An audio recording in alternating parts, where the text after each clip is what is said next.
If you are doing job, you would know how difficult it is to keep your personal life separate from your professional one. So this video will help you in keeping your work affairs more professional. While if you are somebody who is a prospective employee, you will see that how you can proactively keep your work affairs separate from your personal life. So let's see how to not take things personally at job. So today's topic is depersonalization.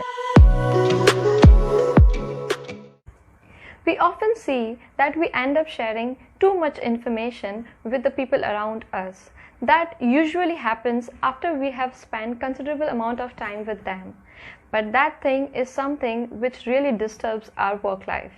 So it's always important to keep your personal life separate and not to discuss too much of private information with the people around you at the workplace. To resolve this issue, it's important to see whom do we spend our time with. So at workplace, we usually spend our time with our colleagues, our boss, and our clients. First, let's talk about our colleagues because we end up spending most of our times with them. These are the people with whom we share cabins, we have attached cubicles.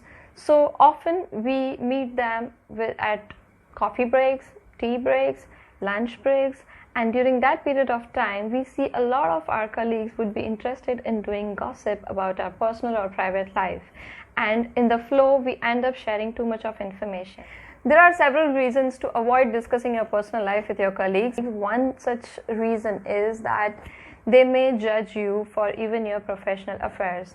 For instance, you shared with them that how you felt shy about singing in front of your family and relatives.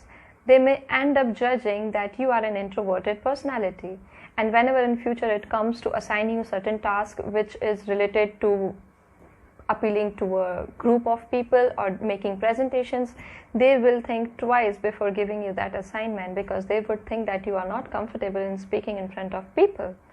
So this is although one instance that I'm quoting right now, but there can be several other judgments that can be made. Furthermore, when you are sharing your personal life with your colleagues, you do not realize when you have crossed the boundary.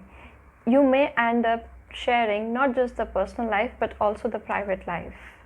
Third reason to avoid sharing your personal life with your colleagues is because your boss is gonna hate it.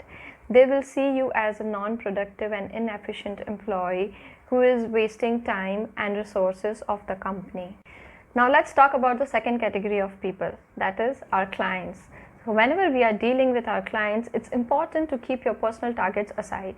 Most of the time, whenever we are dealing with them, we have the image of the targets running inside our mind and we try to pitch them, and that desperation is always seen on your face, and they may end up thinking that you are more interested in your own targets rather than in their needs. So it's important whenever you're talking to your clients, keep your targets aside. See what does the client needs. You always have to keep their needs first. And also, whenever you have the target in your mind, you may end up giving them misinformation. In order to convince them, in order to convert that lead into your client, maybe you will end up giving them information which is not true. And in the future, you may get that client right now, but in the future there are high chances of you losing them as your client because of false commitments. Giving out misinformation is also something that happens when we have the personal need of impressing them. We feel that we have to impress this client in order to make them listen to us, in order to convince them. But during that process that is going on in your mind, you will end up giving them information or making superficial commitments which are not possible for the company to provide to the customer. Talking about the third category of people with whom we end up being more personal is our boss. It's a bad idea. You do not need to get personal with your boss ever. Let's talk about showing excessive respect in your action. It's always good. Everybody feels respected when you show it in words, but when you do a lot of bowing gestures, it will end up them believing that you are just trying to impress them, or you are just trying to get into their good books. And bosses are very smart, trust me.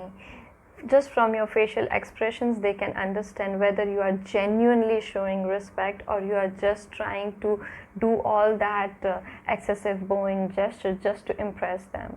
So they may end up taking advantage of that thing. They would know that in the back of their mind that you are just trying to impress them, but they will not tell it on your face. They will use that as an advantage for them.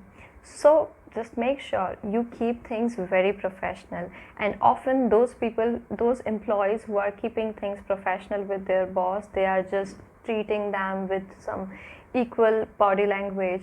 They often come across to be very confident and reliable employees in the eyes of the boss.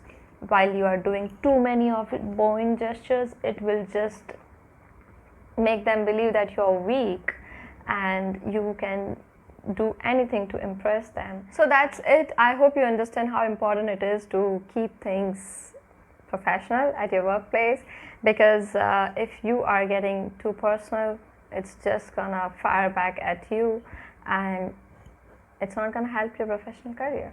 Thank you.